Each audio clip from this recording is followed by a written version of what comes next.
안녕하십니까. 오늘 8월 27일 토요일 이번 주 마무리를 하는 한 주 정리하는 찐시황. 예, 오늘도 레몬리서치 김민수입니다. 네, 반갑습니다. 라고 인사를 드려야 되는데 오다 보니까 참 날씨는 상당히 좋습니다. 지금 이제 거의 완연하게 가을 날씨로 들어가는 것 같고요. 그런 쪽에서 날씨는 기분 좋은데 날씨 보면서 오늘 또 뭐 할까, 오늘 좀 그 토요일을 즐길까라고 생각하셨던 분들은 이제 미국 시장 일단 보고 잠깐만 이제 HTS 다시 켜야 되는 거 아니냐라는 쪽에서 상당히 또 토요일을 좀 우울하게 만드는 미국 시장의 변화가 나왔기 때문에 여기서 이제 또 고민이 많아지는 시점이 아닌가 생각이 들고 있고요. 그런 쪽에서 오늘 찐시황은 일단 미국 시장의 반응이 저딴 식으로 나왔고, 그러면은 저희가 당장 월요일 어떻게 대응해야 될 것인가, 여기에 따라서 포인트를 맞추면서 지금 나왔던 또 파월 의장의 어제 개인적으로는 뭐 일정 끝나고 집에 와서 또 파월 의장의 연설과 함께 또 행복한 내용들 좀 보면서 그냥 이것저것 보다 보니까 잠도 대충 잤고요. 그런 상황에서 아마 오늘 횡설수설한다고 하더라도 좀 이해해 주십시오. 괜히 이런저런 생각하다 보니까 마음도 그렇지만 정신도 좀 약간 혼미한 상태입니다. 그렇다고 하더라도 지금 주식도 그동안 종목 장세가 쭉 이어지던 거 이제 또 어떻게 변화가 될지 또 정리는 해 들어가야 되겠죠. 그런 관점에서 전반적인 이번 파월 의장의 내용들과 또 하나씩 곱씹어 보면서 시장에 대한 또 생각들 한번 정리를 해보도록 하겠습니다. 그래서 보통 이제 잭슨홀 미팅 하게 되면은 약간 별 내용들은 직접적으로 어떤 영향을 끼치지 않는 뭐 FOMC 회의처럼 금리에 따른 어떤 변화를 직접적으로는 가져가지는 않지만 특히 중앙은행의 의도가 어떤 식이고 어떤 생각을 가지고 앞으로 통화정책을 이끌 것인가에 대한 중요한 단서가 많기 때문에 그걸 확인하는 정도라고는 보여지는데, 특히 이번에 나왔던 내용들을 뭐 다른 연사분들도 좀 있었지만은 중요한 게 아니라 파월 의장만 봤죠, 저희가. 근데 여기서 이제 중요한 내용은 가장 핵심은 그겁니다. 파월 의장은 연준 의장이죠. 연준 의장이 해야 될 또 글로벌 시장들이 다 같이 바라보고 있는 경제 대통령 입장 쪽에서 해야 될 일, 내가 이렇게 물가가 급등한 상황 쪽에서 내가 해야 될 일에 대한 나열들, 그리고 또 교과서적으로 연준이 무슨 일을 해야 될 것인가라고 하는 내용들을 아주 그냥 평범하게 담았습니다. 저희가 모르는 내용들도 아니고요. 근데 시장이 약간 좀 앞서갔던 내용들, 그래서 대표적인 게 그거죠. 만약에 물가가 떨어지기 시작하게 되면 금리가 올라가는 속도가 줄다가 어느 순간, 뭐 또 많이 얘기 나왔던 게 내년 한 상반기 중에는 금리 딱 멈추고 뭐 하반기에는 금리 인하로 돌아가지 않겠느냐라고 하는 아니란 생각에 대해서 경적으로 울렸다고 봐야 되겠죠. 금리 인하? 택도 없어. 무슨 그런 생각 먼저 하니? 그게 아니라 지금 벌어진 것부터 해결해야 된다. 그렇기 때문에 우리 연준이 해야 될 일은 딱 이거다라고 못을 박은 거죠. 근데 이게 매파가 아닙니다. 매파라기보다는 내 책무에 대해서, 내 할 일에 대해서 딱 해야 될 일에 대한 명확한 명시가 나왔다고 봐야 될 것 같은데, 시장은 먼저 이만큼 앞서갔던 부분들 혹시 금리 인하 하지 않을까라는 부분들에 대해서 아닌가 봐. 이거는 파월 의장의 단호한 말투로 봤을 때는 그거는 우리가 미리 생각하면 안 되나 봐 라고 했던 약간 긍정적으로 바라봤던 부분들을 철회하는 과정들이 이제 미국 시장에 나왔다고 봐야 되겠죠.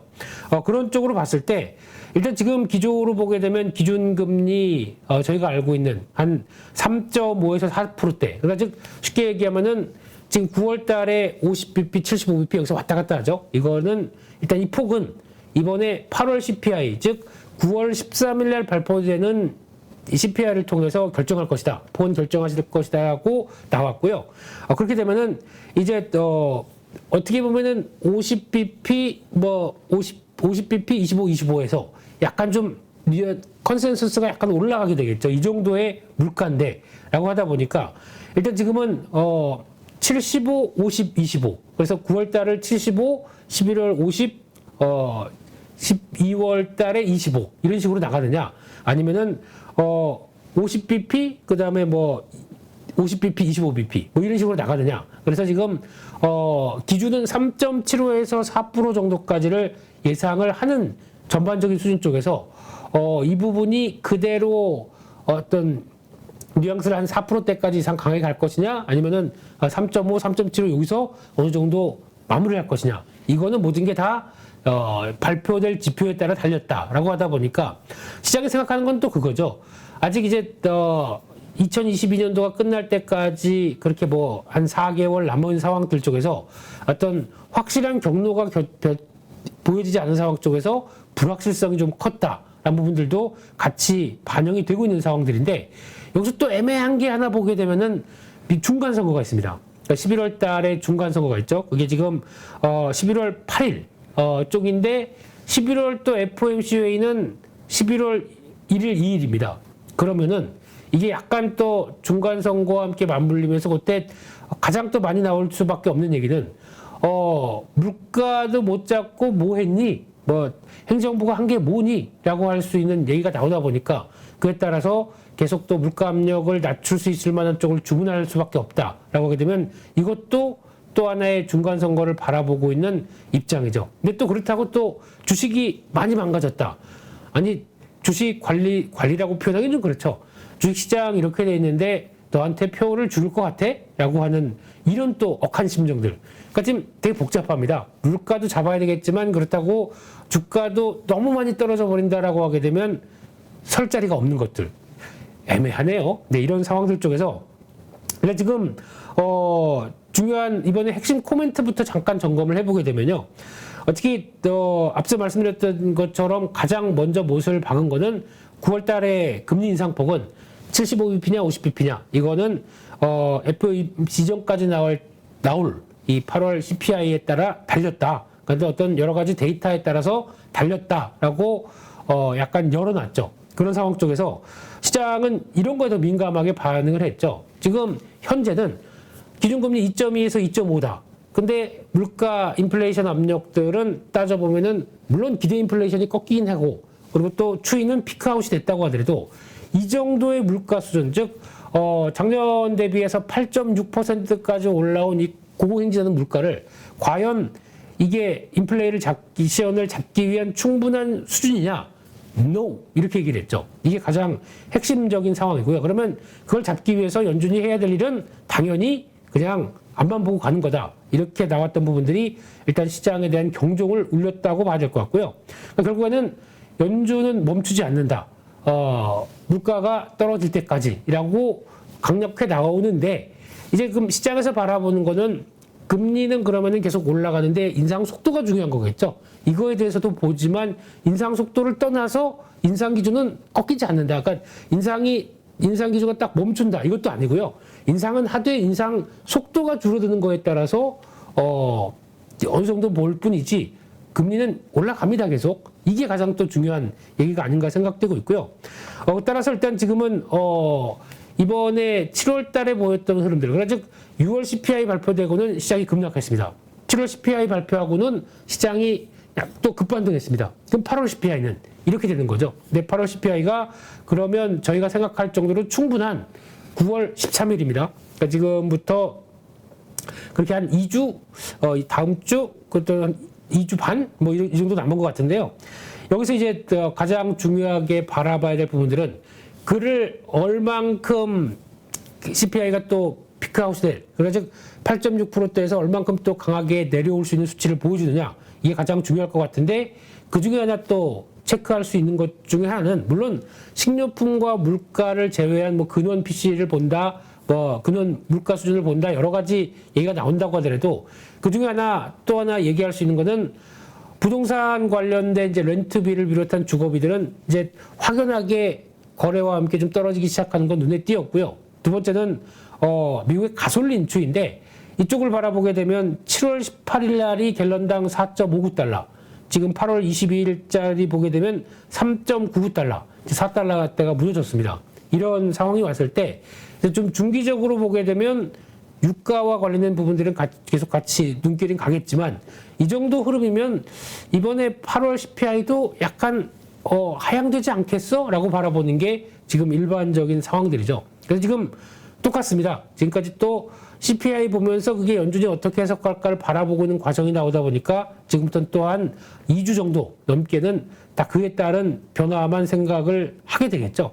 그렇기 때문에 아마 지금은 가장 대표적인 게 그런 것 같습니다. 파월 의장의 발언들은 그냥 해야 될 얘기를 했다라고 바라보는데 시장이 먼저 앞서갔던 심리에 대해서는 일단 경종을 또 울렸던 부분들이 크다라고 봐야 될 것 같고요. 그러다 보니까 이번에 6월 16일 날 저점에서 올라왔던 거에서 그러니까 저점에서 올라왔던 거에 이번 조정폭을 보게 되면은 또 한 저점 대비 그러니까 올라왔던 게 한 25%, 30% 여기서 또 다시 저 반 정도 하락하는 모습들이 나오다 보니까 이게 되게 약간 규칙적으로 움직이는 흐름은 있는데 어떻게 보면 지금 상황 쪽에서 이 부분을 그대로 받아들이고 또 이제 다음으로 나갈 때 아무래도 걸림돌은 되겠죠. 그래서 만약에 기술적인 부분들하고 같이 본다라고 하게 되면 지금 미국의 시장의 변화는 딱 그렇습니다. 지금 앞서 말씀드렸듯이 추세 흐름들을 가져가다가 지금 쭉 움직였던 부분들 쪽에서 일단 돌리려고 시도하다가 이런 부분들 개인적으로는 이렇게 돌리려고 하다가 약간 불확실성 해소냐 아니면은 여전히 우리가 긍정적으로 봤던 거를 부정적으로 해석하느냐라는 부분들의 약간 기점이었는데 한 방에 일단 여기까지 밀어내버렸네요. 그래서 이게 지금 따라오는 중요한 지표죠. 예, 지난번에도 지지하고 돌렸고, 근데 한 번에 여기까지 내려왔다라고 하게 되면 이게 상당한 충격이다라고 봐야 될 것 같고, S&P 500까지 볼까요? 똑같습니다. 시도했다가 그 자리까지 들어왔습니다. 여기가 중요한 거죠. 그러니까 이게 이 자리를 이제 한 번에 들어왔기 때문에 돌리느냐, 아니면 그냥 이탈하느냐라고 볼 상황인데, 개인적으로는 이렇게까지 들어오게 되면 한 번에 들어왔던 만큼은 반전이 나올 수는 있습니다. 그러니까 즉 이게 추세에 대한 그리고 또 우리가 모르는 게 아닌데 라는 반응들이 나오다 보니까 거기서는 돌릴 여지는 단기 반등은 들어올 수 있는 자리라고 봅니다. 근데 단기 반등이 이렇게 들어오다가 이게 S&P 500 기준인데요. 들어오다가 여의치 않아서 또 반등 시도가 살짝 들어오다가 여의치 않다 그러면 한 번 더 밀리겠죠.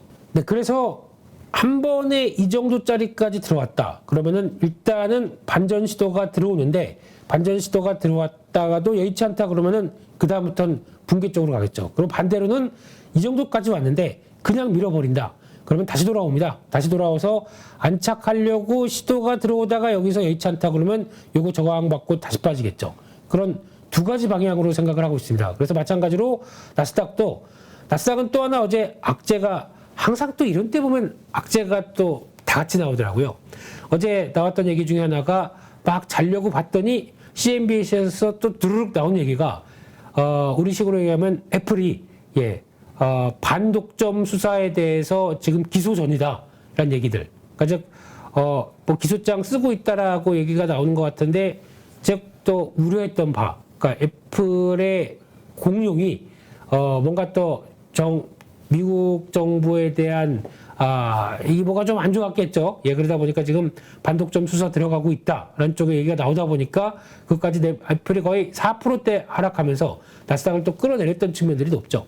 그러니까 이런 악재는 동시다발적으로 한꺼번에 그리고 또 파월 의장 얘기에 맞춰서 이런 얘기가 나왔다는 얘기는 지금 주식시장에 대해서 올라가는, 그러니까 즉 연준이나 아니면 미국의 입장에서 행정부가 바라보는 거는 그냥 돌고 돌아서 이제 뒤로 해석한다고 하게 되면 주가가 올라가는 걸 탐탁치 않게 생각하는 의도가 있겠죠. 자산시장이 커지는 거에 대해서 어떤 정상적으로 자산시장에 올라가는 속도나 금리가 이어가는 속도에 대비해서 너무 심리를 턱 놓고 올라가는 거를 방지하겠다라고 하는 의도도 같이 깔려 있는 게 아닐까. 그러면 지금은 주식시장도 올라가는 건 악재다라고 생각할 수도 있는 것 같습니다. 뭐 그거는 그냥 해석하기 나름인데, 그래서 결론적으로는 일단 중요한 지지권에 한 번에 들어온 만큼 단기 반등은 들어오되 단기 반등이 추세적으로 들어가기는 좀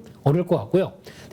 약간 숨을 돌렸다가 그냥 다시 한번 추세가 하향 이탈하느냐, 아니면은 빠르게 밀린다고 하게 되면 바로 돌리긴 할 겁니다. 근데 이 안쪽에서는 돌아온다고 하더라도 어느 정도 시장에 대한 압박들이 좀 있다 보니까 일단 9월 13일 8월 FOMC 회의를 그러니까 9월 달 FOMC 회의가 결정되기 전까지의 CPI 지표들은 보기 전까지는 변동이 크면서 반등을 시도한다고 하더라도 일단 하향 쪽에 자리를 잡을 가능성이 높다고 봐야 되겠죠. 그래서 한번 불확실성 해소로 나오려고 했던 부분들은 일단 여기서 이번 크게 심리는 꺾였다라고 보는 게 맞을 것 같고요. 이제 중요한 변화 중에 또 하나가 일단 지금 두 번째로 미국의 또 하나 지금 변화가 나오는 것 중에 하나가 학자금 대출 관련된 얘기들입니다.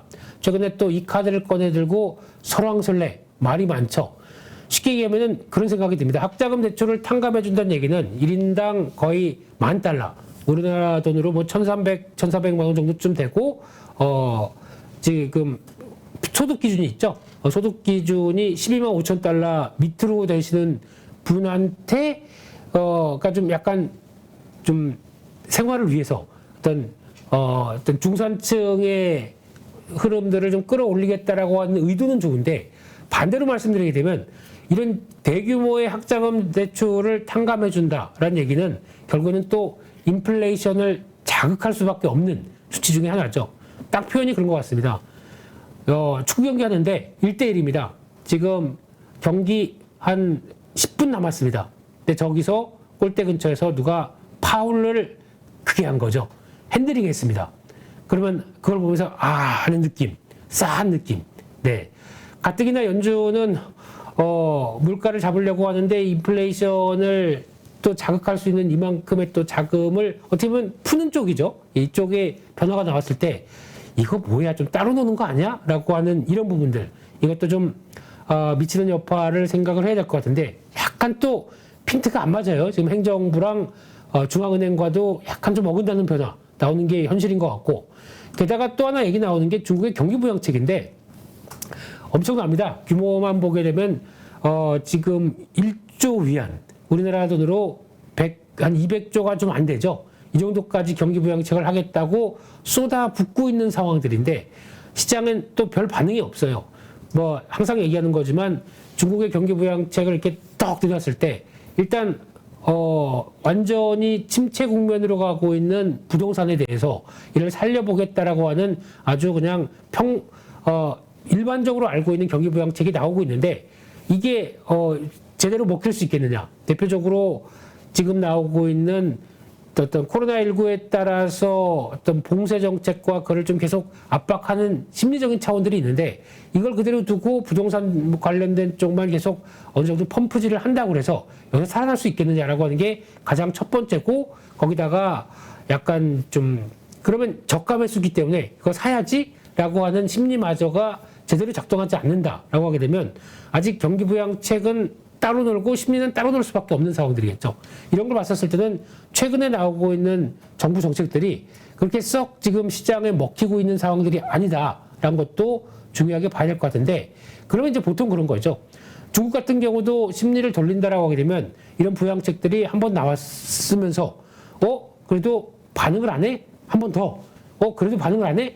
뭐 몇 번 더. 이런 식으로 계속 쏟아붓는 게 몇 번 확인이 돼야 나올 부분들인데, 이것도 마찬가지 약간 10월 달이죠. 시진핑 주석의 사면임까지 가는 무렵까지 돼서 계속 나올 수는 있겠죠. 왜냐면 내가 화려하게 사면임을 해야 되기 때문에 그와 함께 나오는 지표들의 변화를 또 꿈꾼다라고 하게 되면 계속 나올 수는 있겠죠. 하지만 시장의 반응은 아직까지 차갑다라는 쪽이 지금 눈길이 간다고 봐야 될 것 같고요. 그래서 또 하나 봐야 될 거는 한국이 또 금리 인상했는데 환율은 이 정도까지 왔습니다. 그리고 또 다시 1,340원대 넘어가다가 약간 1,330원대까지 들어와 있는데, 어제 또 여러 가지 지표들 쪽에서 봤던 거는 미국에서 어떤 큰 주식시장의 뭐 3% 이상, 특히 나스닥은 하락했는데도 지표들의 동향을 본다. 의외로 차분합니다. 지금 유가부터 에너지가 유가도 뭐 소폭 뭐 하락하는 정도, 우리 천연가스 같은 경우도 소폭 올라가는 정도. 그리고 나머지 금리, 10년물 국채금리, 2년물 국채금리 동향도 보게 되면 그렇게 큰 폭의 변화가 나오면서 어떻게 라고 하는 부분도 아니었고요. 달러화도 아직 뭐 108대 정도쯤 인덱스 기준으로 멈춰 있는 상황들이고 거기서 뭐 큰 변화 없고 상대적으로 지표들은 다 안정적인데 주가만 먼저 이렇게 강하게 하방 압력을 받았다라고 하게 되면 이것도 약간 심리가 긍정적으로 봤던 부분들이 이제 꺾이는 과정들 이게 나왔다고 봐야 될 것 같고요. 그런데 또 하나 원달러 환율 같은 경우도 일단 지금 기준으로 보게 되면 외국인들이 주식을 매수하면서 나오는 이런 여러 가지 현상까지 같이 맞물리면서 들어오는 것도 또 있다고 보는데 지금 외국인들 입장에서는 워낙 약세가 구조적으로 달러가 강했기 때문에 거기다가 문제는 유로화기 때문에 유로 경제에 대한 부담감으로 같이 외타 통화들이 약해서 워낙 약세가 나온다라는 부분들은 일단 아직 그렇게 크게 신경은 안 쓰는 분위기긴 하겠지만 그렇다고 해서 요즘에 한국 주식을 산다. 이거는 한국 주식 본격적으로 사는 거 아닙니다. 뭐 보통 보면은 2달 지금 얘기가 7월 달 저점 때부터 이제 8월 달까지 나왔을 때 뭐 5조 넘게 외국인들이 매수했다. 와 이거 드디어 이제 외국인들이 매수하나라고 보는데 제가 보기에는 아닙니다. 외국인들이 매수를 하는 그러니까 직접적인 한국 시장이 싸다라고 매수하는 규모는 이 정도 갖고 안 됩니다. 그동안 70조대 가까운 매도를 보였다가 한 2달 정도에 한 4조, 그러니까 5조대 부분 산다. 이게 사는 게 사는 것 같지는 않고요. 그냥 약간 그 관망에서 살짝 발을 좀 그러니까 돌리는 정도. 이 정도로 바라보고 있고 거기다 환율이나 또 이제 미국 동향들도 같이 지켜볼 수밖에 없는 상황들이겠죠. 게다가 이거는 대부분이 또 쇼커버링. 그동안에 그렇게 매도했던 것 중에 하나 공매도 청산이 같이 들어오면서 나오는 부분들까지 생각하게 되면은 아직 본격적이라고 보기는 힘들겠죠. 근데 원화가 어느 정도 자리를 잡고 강세 기조로 빠르게 돌아가기 시작해야 그때부터 한국에 대한 시각도 바뀔 수는 있는데 지금 같은 이런 금리가 미국 중심으로 여전히 가파르게 올라가겠다라고 하는 쪽에서 주식을 미국도 마찬가지겠지만 한국 주식을 외국인들이 강하게 살 수 있을까요? 이거는 모르는 일이죠. 그래서 결론적으로 말씀드리겠습니다. 미국 시장도 그렇고 이거 한번 크게 물렸다고 해서 바로 급락하는 거 아니야? 일단 중요한 지지권에 딱 들어왔다라는 얘기 말씀드리고요. 개인적으로는 한 70% 네, 정도는 일단 반등이 먼저 갔습니다. 반등 먼저 갔다가 여의치 않게 되면 다시 하락하는 쪽. 마찬가지로 더 밀린다고 하더라도 일단은 다시 한번 반등 쪽으로 가닥을 잡았다가 여의치 않으면 밀리는 쪽. 그러니까 일단은 약간 오버한 게 큽니다. 미국 시장의 변화는요. 그러니까 그거를 어느 정도 감안하고 봐야 되지 않겠느냐라는 쪽이고 그러면 뭐 지금까지 한 20분 동안 미국 시장만 갖고 떠드느냐. 미국 시장이 그렇게 변화가 나왔으니까 그렇죠. 한국 쪽은 어떻게 했느냐. 코스피입니다. 또 약간 한국은 속도 조절이 나오기 시작했죠. 지난번 금요일 날 어제였죠. 코스피, 코스닥 모두 갈 듯하다가 좀 뭔가 좀 이상해라고 하는 느낌들이 싸하게 나오면서 이런 변화가 나왔다고 하게 되면 일단 코스피 기준으로 코스닥은 벌써 일단 이탈할 분위기 이때가 좀 저항이 상당히 컸었죠. 이런 때 보면은 좀 돌아가서 약간 원형천조정이 비슷하게 만든 다음에 좀 밀리는 거죠. 그러다 보니까 돌아가기가 힘들다는 거를 좀 보여줬던 상황들이죠. 여기서 특히 코스피가 좀 올라와 그래야 나도 갈 텐데 라고 했던 이런 부분들 먼저는 움직였지만 더 못 가고 있는 이 압박들이 나왔던 부분들 이게 확인됐기 때문에 그러니까 종목 장세와 함께 움직였던 부분들에 대해서 약간 경종이 먼저 나왔던 부분들은 눈길이 가는데 중요한 건 또 코스피 지수겠죠. 이렇게 되면은 아마 비슷하게 한국 증시도 일단 월요일 날 요 정도 라인 쪽 그러니까 즉 2450대 부근 정도에서 시작을 할 것 같습니다. 그러면 한번 밀렸고 다시 움직임 시도하다가 어떤 지지권 때 다시 들어옵니다.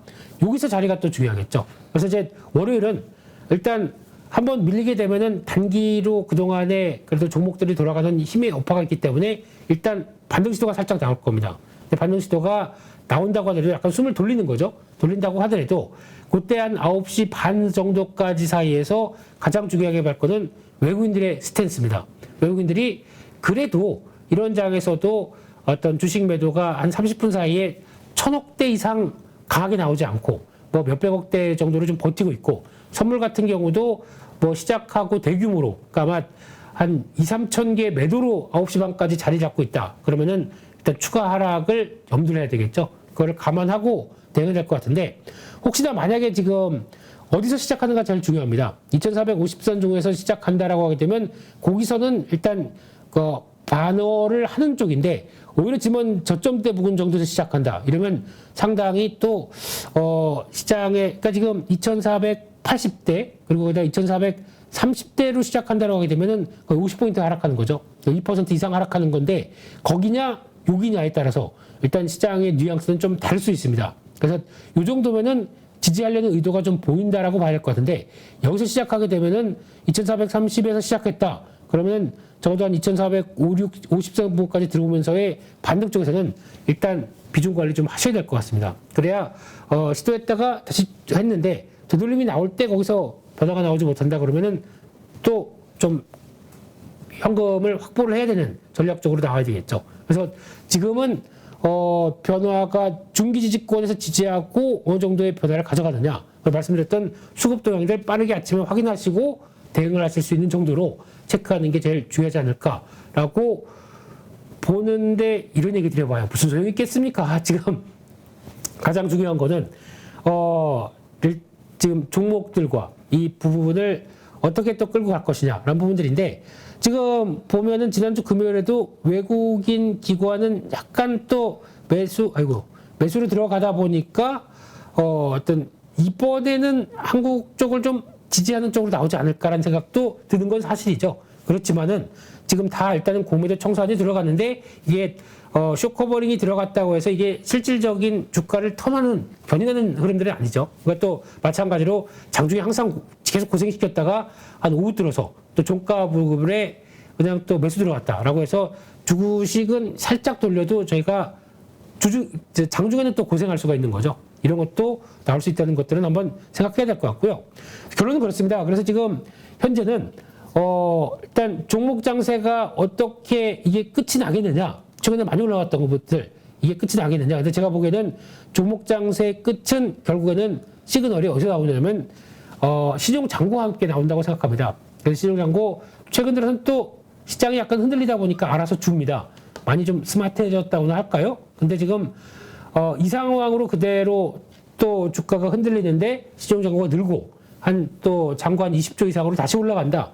이거는 또 부담이겠죠. 근데 그 전까지의 변화들은 아직은 또, 그리고 만약에 어제 뭐 심각한 다른 지표들의 변화가 나왔다. 특히 뭐 요즘 얘기 많이 나오는 에너지 같은 경우도 흔들림 폭이 컸다라고 보지는 않습니다. 에너지도 지금 여전히 고가대 위치하고 있기 때문에 이를 하방 압력을 크게 받을 것이다라는 쪽의 시그널도 아직 안 나왔습니다. 그러면 많이 올라왔기 때문에 한번 차익 매물이 나오겠죠. 나온다고 하더라도 여기서 또다시 고개를 들 수 있는, 그러니까 지금 여기서 시장이 바라볼 수 있는 섹터가 솔직히 몇 개 없어요. 그 중에 하나 핵심적인 쪽이고, 그리고 이런 에너지를 필두로 해서 나왔던 뭐 태조 이방원이건 뭐 이순신, 선조들을 그렇게 얘기하면 안 되겠죠.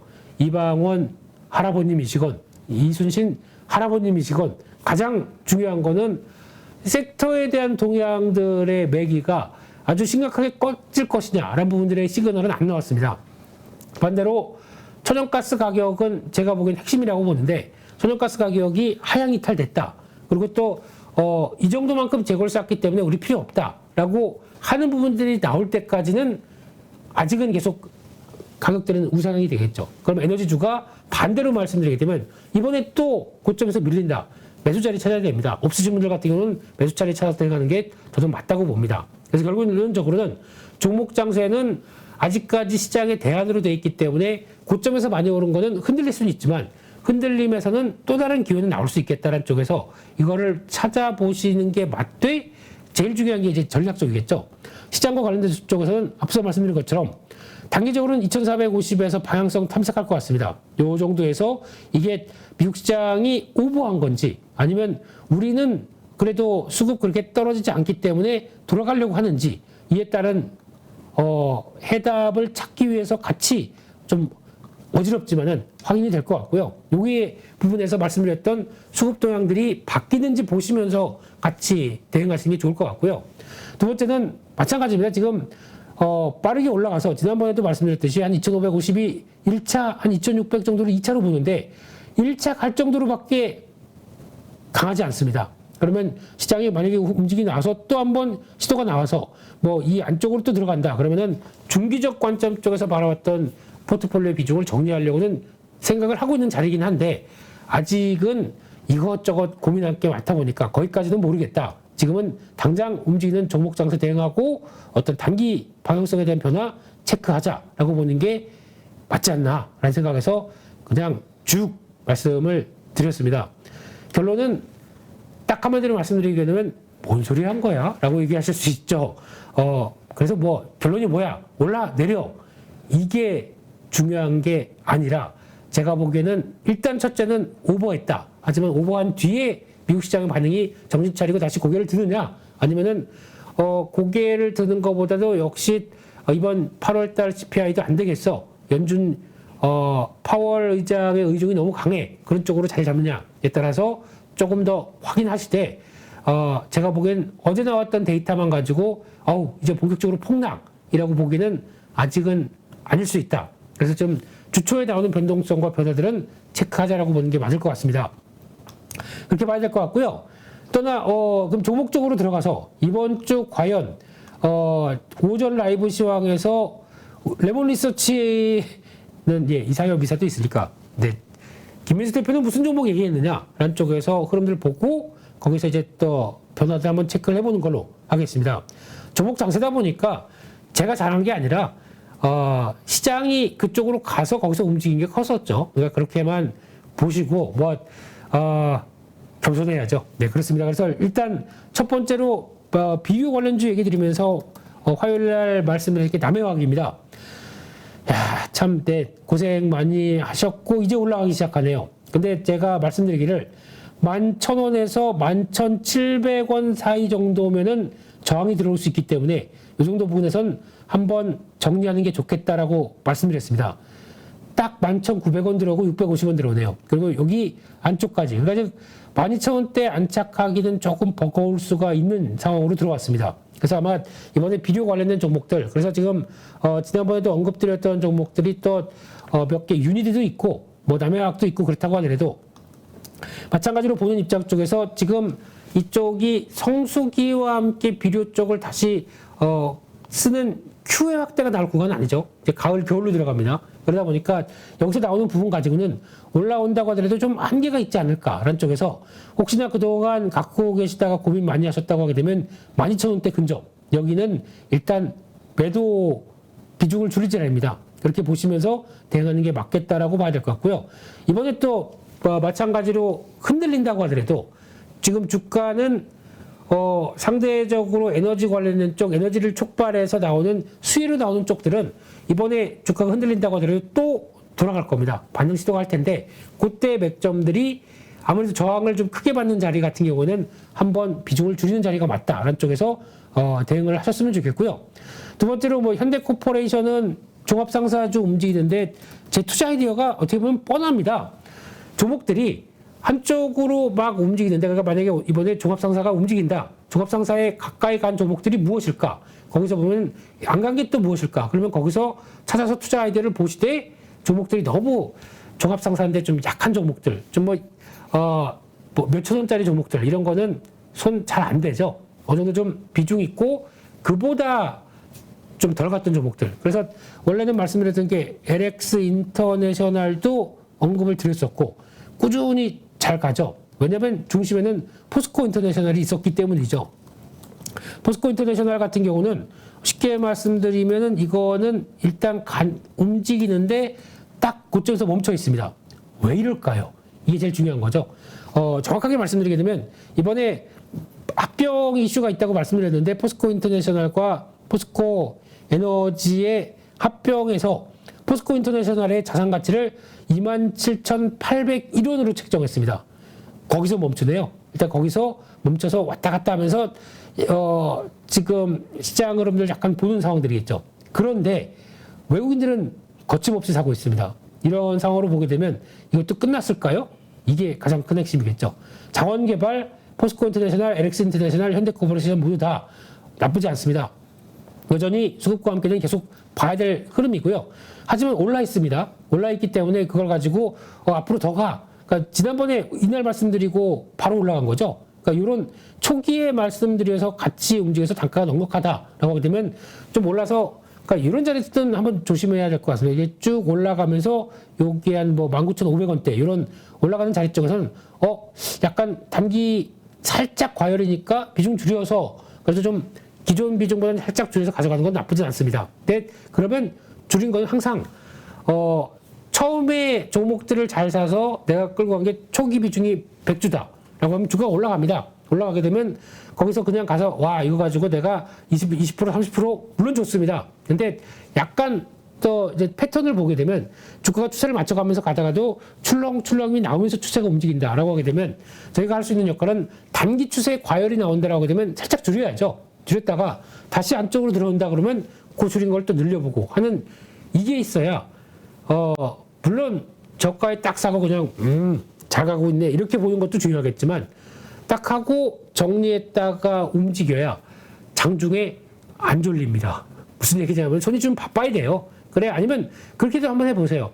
그러면 내가 한번 실험을 해보겠다. 일단 싸게 산 종목이 최근에 종목 장사하기 싸게 산 종목이 있는데 적어도 한 5주만 그렇게 해보세요. 5주를 정리했다가 다시 한번 그러면 내가 어떤 생각이 드냐면 최대한 싸게는 어디서 사면 좋을까라고 해서 여러 가지 뭐 분봉도 모실 거고 또 어떤 여러 가지 데이터 RSI도 모시고 MACD 오실레이터 뭐 볼린저 밴드 다 보신다고 하더라도 그거를 나만의 방법을 한번 찾아가셔야죠. 그리고 5주를 판 거 대비해서 5주를 한 5%에서 7% 싸게 샀다. 그리고 또 올라간다. 어떤 느낌이 드실까요? 나 좀 괜찮은데 그러면 그때보다는 뭐 5주라고 하더라도 비중이나 이게 늘어나는 게 뭐 크지도 않습니다만 느낌이 이제 이렇게 하게 됐을 때 조정 나왔다가 올라가게 되면 비중을 점점 늘리고 거기다가 또 주가가 더 훨씬 더 평가액이 부는구나 라고 하는 걸 느끼실 수가 있죠. 그래서 주식은 제가 보기에는 계속 국을 끓일 때 보통 그 예전에 미국에서 끓이는 이제 스프를 보통 보면은 장작불에 뭐 2시간 이렇게 끓이는 스튜라고 그러죠. 이런 것도 다 으깨서 넣었다고 하더라도 중요한 건 계속 저어줘야 됩니다. 안 타게요. 그리고 거기다가 양념도 가끔씩 삭삭 넣어주고 후추도 넣어주고 칠리 파우더 넣어주고 거기다가 치킨 스톡은 미리 넣었구나. 예, 그렇게 해주고 이제 유리도 좀 칩니다. 예, 그래서 계속 저어줘야 됩니다. 이 저어주는 과정을 주식 투자에도 같이 연결시켜 주신다고 봐야 되겠죠. 그냥 놔두고 뭐 2시간 그냥 팍팍 끓이면 맛있는 스튜 되겠네. 주가 잘 올라가겠네. 안 갑니다. 오히려 타버립니다. 그럴 수도 있다 보니까 그것도 같이 조금 더 맛있는 스튜를 위해서, 맛있는 교제를 위해서 할 수 있는 방법들 살짝 말씀드렸고요. 또 말씀드릴 게 유니드도 말씀드리고 바로 반응을 했죠.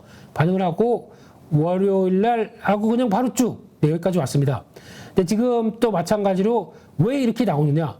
여기서 나오는 빨간색 선에 대해서 가기만 하면 눌립니다. 눌리고 그래요. 근데 지금 시장에서 지금 칼륨 계열 관련된 쪽도 비료의 상승 시의 수혜입니다. 그러다 보니까 수혜 쪽에서 측면을 봤죠. 근데 왜 못 가느냐면은 일단 이때 나왔던 저항선 들어오죠. 예, 그리고 거기서 나오는 이거 저항이야 라고 보여주는 선들이 있죠. 여기를 안착해야 되겠죠. 그러면 여기서는 비중 좀 정리하셨다가 다음 저항 때 요 정도쯤에 그러니까 여기서 맞물리는 가격대들이 들어오겠죠. 한 11만 5천 원대 또 이상으로 갔을 때는 제가 보기에는 유니드의 특성은 부각 이슈 받을 때 쌉니다. 그리고 올해 실적도 좋습니다. 근데 거기서 더 못 가고 꺾이는 측면도 있더라고요. 한 번 더 움직인다. 저라면은 정리하고 다시 보겠습니다. 그래서 이때 한 그 10만 원대 밑에서 샀던 거 9만 원대 10만 원대 밑이죠. 샀던 거 그냥 한 20% 정도 되나 이 정도면요. 그냥 정리하고 그냥 또 대응을 다른 쪽으로 한번 보는 게 낫지 않을까 생각되고 있습니다. 또 말씀드린 게 콘텐츠리 중앙인데요. 의외로 안 가요. 이거는 보니까. 그래서 약간 이런 상태들인데 핵심은 거기 같습니다. 수리남 얘기를 좀 드렸었고 이거 가지고 9월 9일 날 저희 연휴 전에 들어가다 보니까 그때 공개하다 보니까 오징어 게임을 생각해라. 넷플릭스는 아시아 계열 쪽에서 휴일, 그러니까 추석은 약간 그 중화권도 그렇고 한국도 그렇고 쉬는 타이밍이 왜 이런 때 연휴가 있느냐라고 하게 되면 연휴가 있었을 때 대작을 공개해서 연휴 동안에 한번 즐기세요라고 하는 거에 과정이라고 봐야 되겠죠. 그쪽에 또 제작사다라고 하게 되면 인기가 있으면 또 그대로 반영이 되겠죠. 아직 컨텐츠리 중앙은 못 갔다고 하더라도 분출은 안 나왔습니다. 혹시나 갖고 계신다고 하게 되면 제가 보기에는 약간 뻗어나갈 정도. 그러니까 즉 이 자리면 4만 한 5천 원, 4천 원 이 정도까지는 한번 가지 않을까. 거기서 뭐 수리남 얘기 또 뭐 기대감이 어쩌고저쩌고 막 얘기 나오면서 가지 않을까라는 정도. 근데 4만 5천 원대 이상으로 가기에는 좀 그렇지 않나. 일단은 딱 치고 나오기 좋을 정도까지만 보시고 대응하시는 게 좋다고 봐야 될 것 같고요. 이슈 나오고 수리남 인기가 뭐 좋겠다 뭐 이런 얘기 또 막 나오고 뭐 인터뷰 좀 나오고 막 이럴 때 한번 가는 정도까지만 봐야 되지 않나 싶습니다.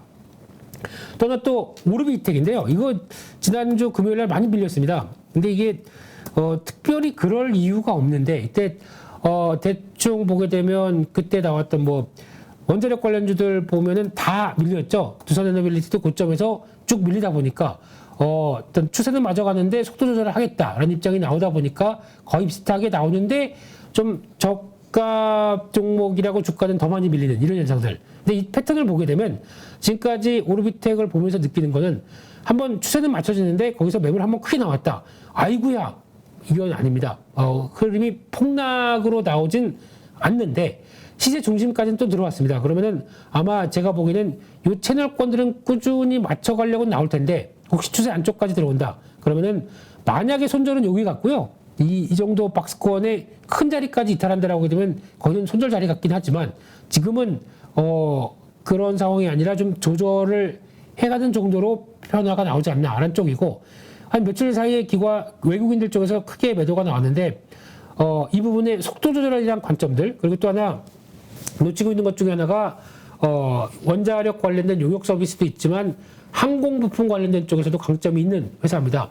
그거는 전혀 얘기가 안 나오네요. 근데 아직 2분기 실적이 안 나오다 보니까 뭐라고 말씀을 못 드리겠지만 하반기 쪽에서 턴어라운드가 됐을 때 항공기 부품에서 중요한 역할을 차지할 것 같습니다. 그러면 그것도 한번 또 지켜봐야 되겠죠. 그래서 여전히 흔들리게 되면 추세 안쪽까지 들어온다고 하더라도 개인적으로는 돌릴 거다. 하지만 이 정도 라인까지 뭐 급박하게 밀리는 모습들이 나온다 그러면 이거는 추세의 핵심선이죠. 그렇기 때문에 이거는 지켜야 된다라고 보는 선입니다. 그리고 또 뭐 수산인더스트리 또 지금 하나 이것도 발전 관련된 종목들이다 보니까 이렇게 나오죠. 그래서 고점 시도 막 하다가 강하게 나오는 이것도 원자력 쪽의 비중이 크다 보니까 원자력 관련주로 불리죠. 근데 이렇게 나오는 거는 혹시 지금 그때 말씀드렸던 손절 라인이 여기죠. 33,000원대. 만약에 이쪽을 이탈한다라고 하게 되면 그냥 정리해야 될 것 같습니다. 그건 죄송하지만 아무래도 정리가 맞다라고 보면서 또 이게 신규 상장주 고점에서 막 흔들리는 것들은 좀 너무 따라가면 고점에서 물리면 안 됩니다. 신규 상장주는요. 네, 그런 것 차원에서 봐야 될 것 같고요. 그 밖에 또 아모그린텍, LS 이런 거 그날 또 말씀드렸죠. 말씀드리고 쭉 며칠 갔습니다. 가다가 이제 한번 딱 꺾입니다. 이거는 아마 혹시나 지금 자성 소재 관련된 쪽에서 할 일은 많은데 일단 추세가 유지가 되는지의 가격들은 딱 여기 같습니다. 13,700원대 정도 여기 이탈하게 되면 단기적으로 또 쭉 하고 다시 시세가 밑으로 꺾이다 보니까 그 정도 라인 단기에서 지지하는지 보고 대응하는 게 좋겠다고 봐야 될 것 같고요.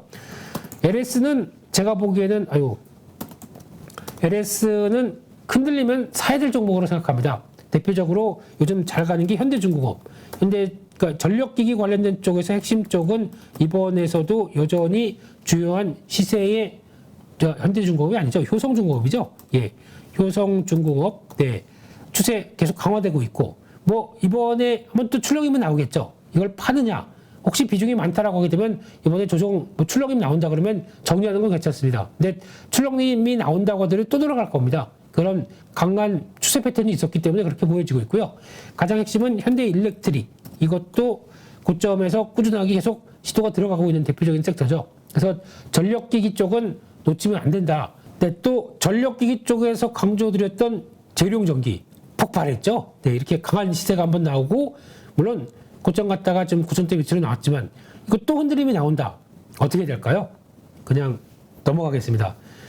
좋은 종목을 잘 찾아다니는 거, 저희 종목 장세의 핵심이라고 봐야 되겠죠. 그래서 전력기기 쪽은 여전히 관심을 갖자라고 봐야 될 것 같고요.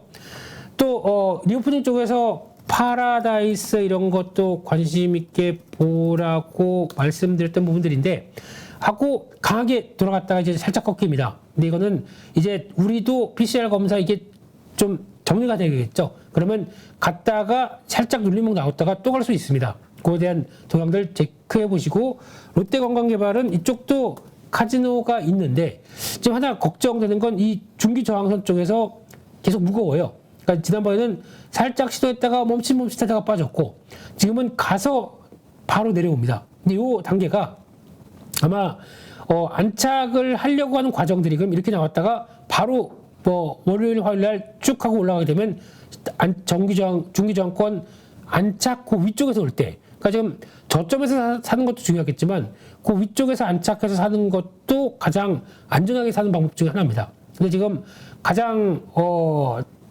지금 코스피 200 안에 있는 공매도 많은 종목 중에 하나이기 때문에 이게 청산의 흐름들이 나오는지도 한번 체크를 해야 되겠죠. 근데 그 기미가 보일락 말락하는 단계이기 때문에 거기에 대한 대응도 같이 체크를 해봐야 될 것 같고요. 그 밖에 또 한국항공우주 EM코리아 방산 쪽에서 역시나 주도는 한국항공우주 쪽 괜찮다라고 말씀드리면서 안 꺾이죠. 꾸준하게 들어옵니다. 그리고 EM코리아는 이것도 방산 쪽에 KT 흑표전차 들어가는 부분 많다라고 말씀드리고, 요날 말씀드렸는데 꺾이다가 와 음봉으로 맞추고 그 다음에 갭상승해서 그냥 가는 거 처음 봤어요. 이런 아주 속임수 패턴 많이 나오는 이런 자리들 상당히 눈길이 가는데, 근데 그 사이에 보니까 외국인들은 꾸준히 사더라고요. 이게 변함이 없다고 하게 되면 추세가 괜찮겠구나 싶은데, 이런 때 잘못하면 좀 손절 대응 되게 어려운 자리들이죠. 그냥 아유 뭐 잘못했다 싶어서 정리를 하면 또 좋습니다. 그러면 좀 따라가기가 좀 힘든 변화인데, 혹시나 만약에 손절을 했다. 근데 수급 괜찮다. 그 다음날 보니까 갭상승 간다. 와, 그런데 내가 손절한 자리까지 다시 내려온다. 그러면 이런 것들에서 돌아가는 거 보고는 또 들어갈 어렵습니다. 이런 게 참 대응하기가 만만치 않은 종목인데, 그래서 지금 시장에서는 어떤 변화가 나오냐면 현대두산인프라코어 이런 것도 지금 흑표전차에 들어가는 엔진이 일단 2차분부터는 두산인프라코어에서 만든다고 합니다. 처음에 100대분은 벤츠, 그 다음부터는 두산인프라코어로 보게 되면 기대감이 높아지는 건 사실이죠. 물론 단가나 수익성이 얼마가 될지 모릅니다. 그거는 또 지켜봐야 되겠죠. 근데 거기 중에서 또 요즘에 가장 핫한 그룹 S&T 쪽입니다.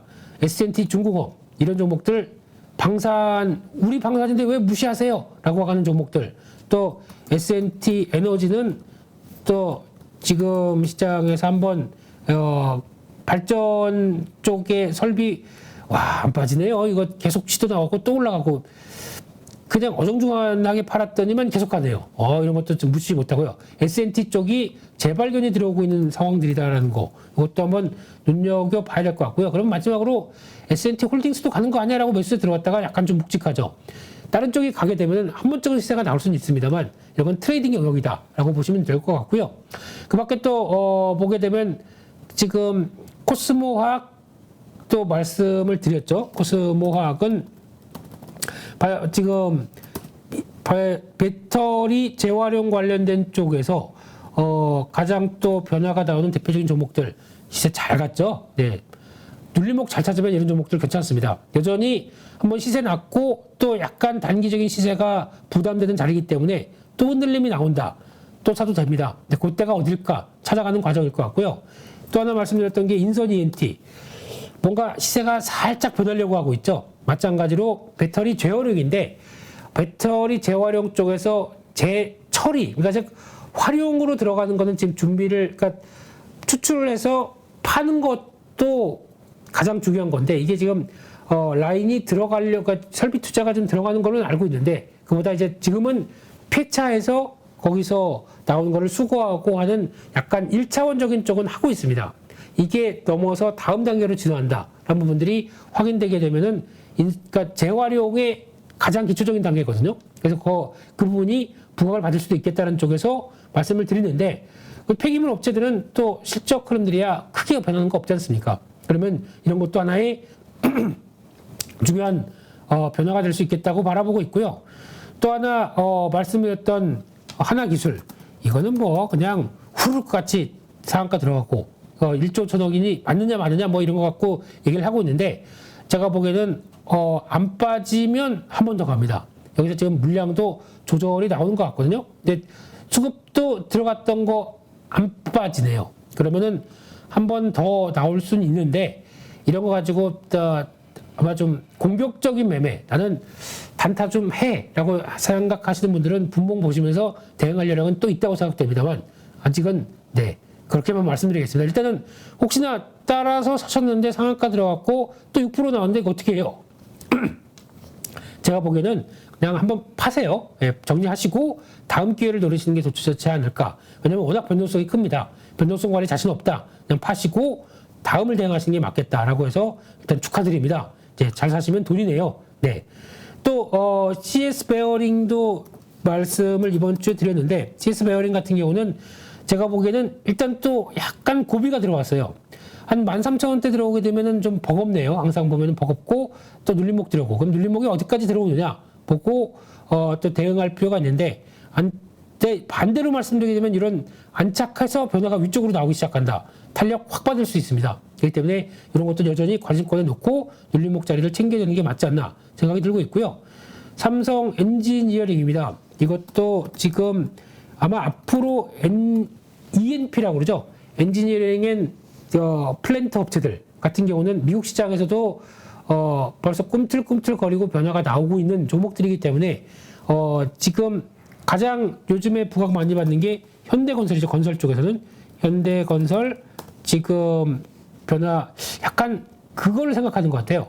네옴시티도 있고 원자력 쪽도 있겠지만 가장 눈길이 가는 게 중동에서 나오는 이 오일머니와 관련된 프로젝트나 또 플랜트는 앞으로 우리 원유나 가스를 가지고 수출이나 수입을 하기 위한 여러 가지 다양한 변화, 또 이제 미국에서는 다음 내년 같은 경우는 또 시추 상당히 많이 할 거로 보여주고 있기 때문에 거기 나오는 해양 플랜트와 관련된 여러 가지 흐름들, 이것도 연결되다 보면은 다 주가에 영향력을 끼칠 수 있기 때문에 그런 부분들에서 연관되는 회사 삼성 엔지니어링에 대한 변화는 발음이 안 되네요. 삼성 엔지니어링에 대한 변화는 꾸준히 보는 게 맞겠다고 보면서 언급을 좀 드렸던 부분들이고요. 이 추세 기울기가 그대로 이어나가는지 체크 계속 하셔야 됩니다. 그리고요, 마지막으로 어제 말씀드렸던 종목들은 다 죄송합니다. 예, 별로 안 좋았습니다. 네, 지금 KMW 5G 쪽은 항상 보통 보면은 좀 시세가 약간 강하게 추세 들어오고도 좀 유지되는 게 좀 약하더라고요. 그 중에 하나 KMW는 그나마 외국인들이 사다 보니까 좀 맞춰졌는데, 또는 RFHIC는 좀 약하네요. 보니까 지금 조정폭이 상당히 좀 크고, 근데 이게 중요한 거는 이 정도 부분 나왔을 때는 눌렸다가 또 돌아가는 변화가 나와야 되는데, 잘못하게 되면 1차 저항권 맞고 다시 저 안쪽으로 들어와서 버겁다. 그러면은 이거는 좀 어렵고요. 결론적으로는 지금 한 23,700원대 여기 이탈한다. 손절로 봐야 될 것 같습니다. 죄송하지만 이거는 시세가 소멸이 갈 가능성이 높기 때문에 23,700원 지지 못한다. 어떤 좀 소멸로 보고 다시 대응하셔야 되는데, 의외로 좀 강한 건 KMW다. 의외로 이쪽이 추세도 그렇고 더 강하다는 쪽인데, 일단 큰 의미는 없다고 봐야 될 것 같습니다. 일단 추세가 돌아가는지는 KMW 보면서 같이 비교하면서 보셔야 될 것 같고요.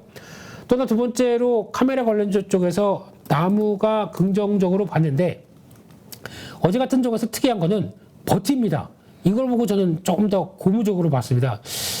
이 정도면은 카메라 관련된 쪽에서 뭐 변화 나오지 않나? 혹시 나무가 흔들리게 되면은 저는 긍정적으로 봐야 될 것 같습니다.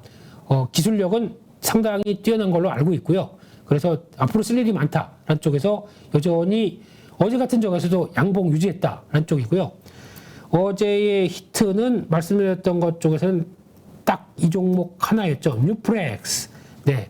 이거 그냥 거래실에서 쭉 움직여주네요. 외국인들 자꾸. 이제 가장 마지막 단계는 여기입니다. 이 5,400원 돌파하느냐가 가장 중요한 단계인데, 어제 만약에 오후장의 동향들이 그렇게 험하지 않았다라고 하게 되면 돌파를 시도했을 것 같습니다. 그 정도로 여력 좋습니다. 지금 보니까 오큘러스에서 지금 그러니까 메타에서 나왔던 안경 오큘러스 2 지금 새로운 AR VR 기기가 10월 달에 나온다고 공개를 했죠. 프로젝트 캠비아 캠비아라고 얘기를 하는데, 그쪽에서 새로운 거 나오게 되면 뉴플렉스가 지금 메타 2까지 들어갔던 카메라가 5개, 거기는 11개라, 그러니까 카메라 모듈이 11개 들어간다고 합니다. 카메라 모듈에 맞추는 FP10이 2배 가까이 들어갑니다. 실적이 안 좋을까요? 네. 축하드립니다. 예, 축하드리고, 흔들리면은 일단은 더 매수 쪽으로 보는 게 맞겠다라고 보면서 AR, VR은 이제 또 펼쳐지는 새로운 기계죠. 그래서 내년까지 대전이 펼쳐졌을 때 과연 그의 FP10이 들어가는 뉴플렉스에 대한 기대는 꺾이느냐 마느냐. 보통 보면 또 얘기가 이런 회사도 얘기 나와요. 이스페타시스, 이것도 PCB 쪽에서 새로운 영역인데, 이걸 가지고 제가 보기에는 얘기 나오지만은 수익성이 아직 그렇게 뚜렷하게 살아나는 게 조금 느린 것 같습니다. 저라면 이거보다는 뉴플렉스, 네, 이쪽을 죄송합니다. 네, 봐야 될 것 같고요.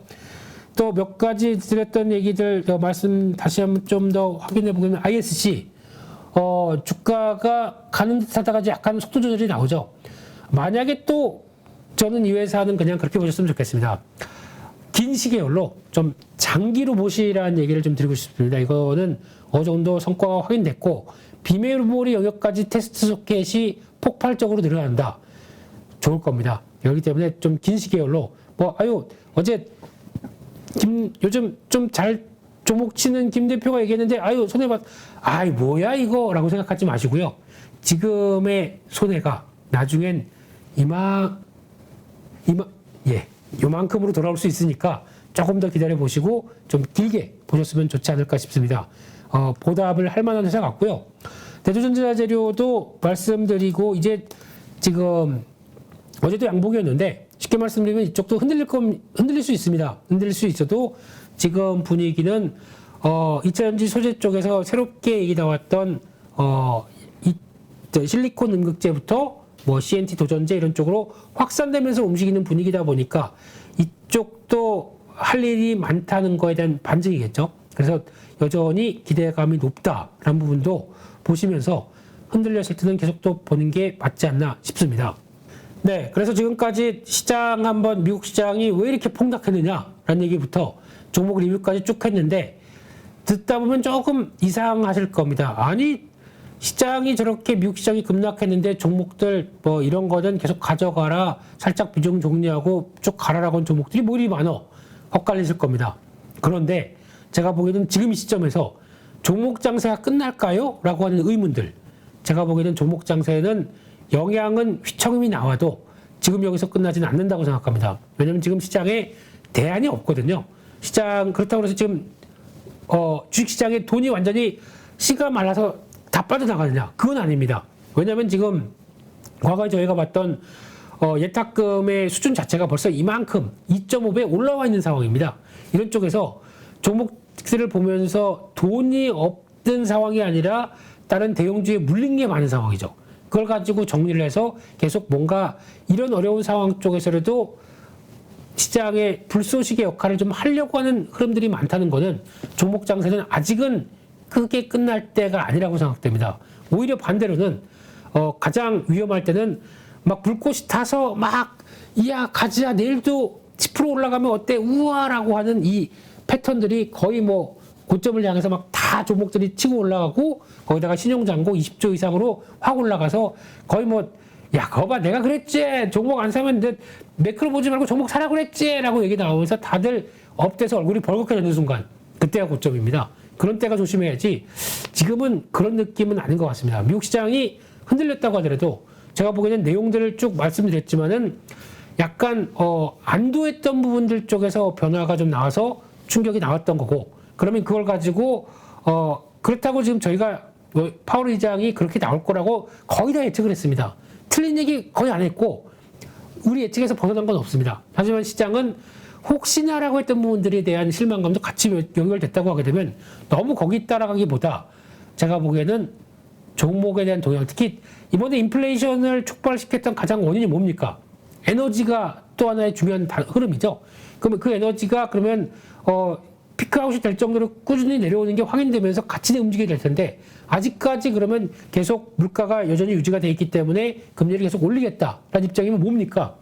에너지는 안 빠진다는 얘기죠. 그럼 에너지 쪽에 대한 변화는 계속 대응을 해야 되겠죠. 그게 태조위방원 중에 하나의 중요한 주축이지 않습니까? 그렇다고 태조위방원을 좋아하는 거 아닙니다. 저는 김씨입니다. 이씨 아닙니다. 그럼에도 불구하고 그쪽에 나오는 대응들은 같이 시장의 중심이기 때문에 쉽게는 안 밀린다. 거기 나오는 시그널들을 이탈하는 걸 확인 전까지는 계속 보는 게 맞겠다라고 보고 물론 또 많이 올라오게 되면 비중과 관련된 조정은 하겠지만 종목 장세에 대한 대응은 계속하는 게 좋겠다라고 말씀을 드려야 될 것 같습니다. 아마 오늘 영상 조회수 많이 나올 것 같습니다.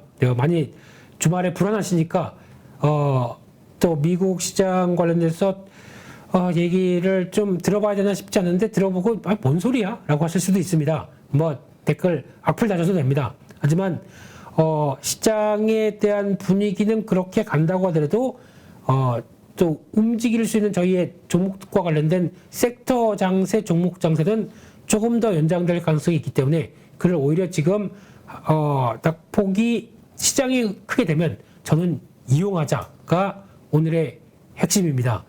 에이 뭐 시장 모르니까 종목 얘기 뭐 돌려서 하고 있네 뭐 괜찮습니다. 네, 일단 대응의 영역이라고 하게 되면 변화 흐름들 너무 크게 너무 출렁임에 따라서 좌지우지 되지 마시고 시장 흐름들 너무 흔들림에 따라서 그냥 내 계좌가 또 어떻게 이렇게 보지 마시고 주말 동안에 차분하게 한번 생각을 해보시고 왜 이 섹터나 이 종목들은 움직일 수밖에 없는지의 흐름들을 좀 곰곰이 생각하신 다음에 시장은 물론 시장이 흔들리면 종목도 흔들리죠. 하지만 시장보다 강할 수 있는 종목이 뭘까? 섹터가 뭘까를 항상 생각하면서 대응을 해야 저희 주식 투자는 강조드렸듯이 서바이벌 원어로 해드릴까요? survive 네, 할 수 있습니다. 네, 다음 주도 survival 할 수 있는 한 주가 되시길 기원하면서 또 오전 라이브를 통해서 계속 또 자주 뵙겠습니다. 네, 오늘 참석해 주셔서 감사하고요. 너무 불안한 주말 되시지 마십시오. 주말이 피곤하면 한 주가 피곤합니다. 한 주가 피곤하면 한 주의 계좌 수익률이 네, 그럴 수 있기 때문에 잘 정리하셨으면 좋겠습니다. 오늘 준비한 내용들 두서없이 길게 여기까지 또 1시간이 넘었습니다. 네, 1시간 가까이 저랑 함께 해주셔서 정말 감사드리고요. 또 오전 라이브에서 다음 주에도 계속 쭉 잘 달리겠습니다. 감사합니다. 약 4억을 투자해서 한 1억 정도 수익이 나고 주식 선물로 해서 한 1억 정도 수익이 난 계좌입니다. 그래서 저 20년 노하우를 벤치마킹 하는 것이 고수익하는 길이라 저는 생각하고 있습니다. 네, 이번에 8.15 캠퍼스에서 정말 특별한 교육 프로그램을 준비했습니다. 많은 분들이 고민하시죠. 어디에서 사야 되는지, 그리고 얼마에 팔아야 되는지, 이것을 몰라서 참 많은 돈을 잃는 경우들이 있습니다. 그리고 좋다고 생각해서 샀는데 결국 그 자리가 물리는 경우도 있고요. 그래서 우리 영상에서도 여러 번 소개해드렸던 공매도의 고수시죠. 물론 공매도뿐만이 아니라 일반 매수와 관련된 투자자로서도 상당한 수익을 얻고 계시는 분인데요. 그래서 이번에 김영옥 저자님과 함께 우리 많은 개인 투자자들이 실력을 높이고 어떤 시장 환경에서도 돈을 벌 수 있는 전천후 투자자가 될 수 있는 그러한 기회를 준비했습니다. 안녕하세요, 대표님. 네, 안녕하세요. 잠깐 말씀드렸지만 시장이 상승을 하든 그 다음에 하락을 하든 어느 쪽으로든 돈을 벌 수 있는 기술, 기법이라는 거. 네, 이거가 상당히 우리 개인 투자자들에게는 매력적인 포인트가 아닐까 생각이 돼서 이번에 정말 삼고초려해서 모셨는데요. 최근에 성적이 어떠신지 여쭤봐도 될까요?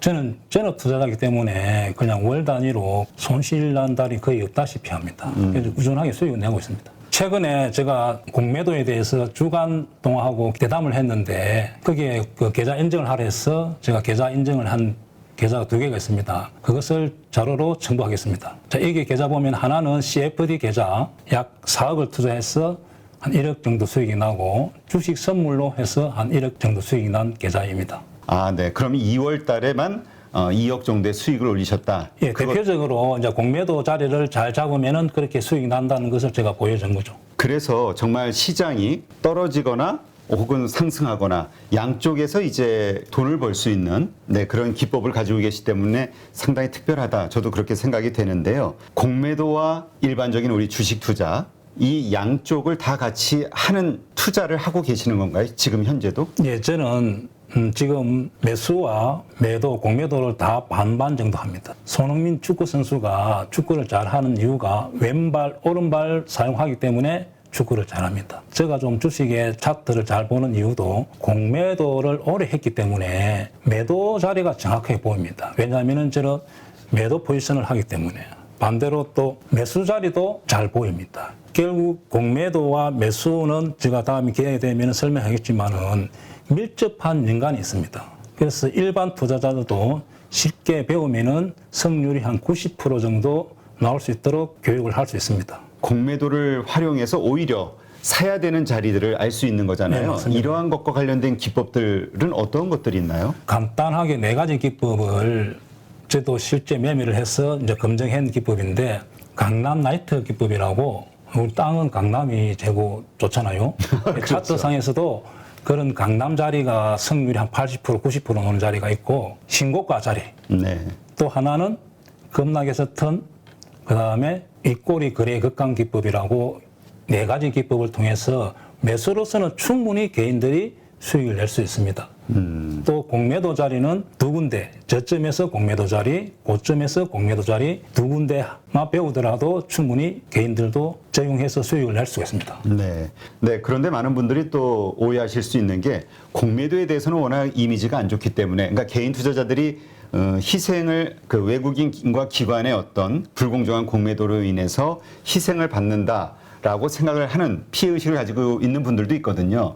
그러나 이 공매도에 대해서 명확하게 이해를 하고 있다면 공매도를 쳐서 돈을 버는 것도 가능하지만 공매도 치는 자리를 피할 수 있는 안목이 생길 수도 있는 거겠죠? 제가 이제 공매도를 안 하더라도 공매도 치는 자리를 알기만 하더라도 개인들이 매수를 실수 안 하기 때문에 계좌의 수익에 큰 도움이 됩니다. 네. 모든 주식 거래를 코스피 300, 그다음에 코스닥 200, 소위 우량주 중심으로만 한다라고 말씀하셨거든요. 거기에는 뭐 어떤 특별한 이유가 있을까요?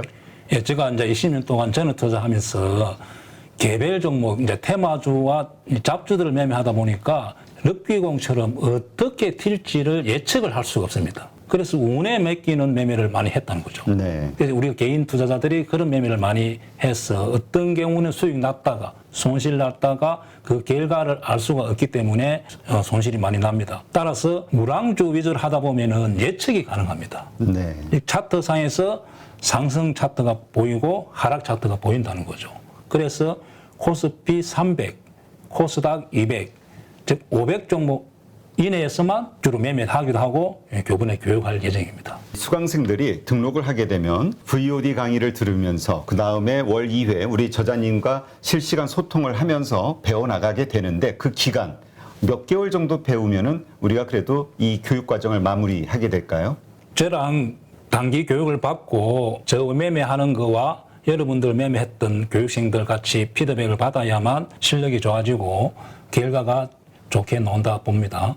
그래서 한 12개월 정도 교육을 마치면은 회원들의 한 90% 정도가 수익을 날 수 있도록 그런 교육생을 제가 만들고 싶습니다.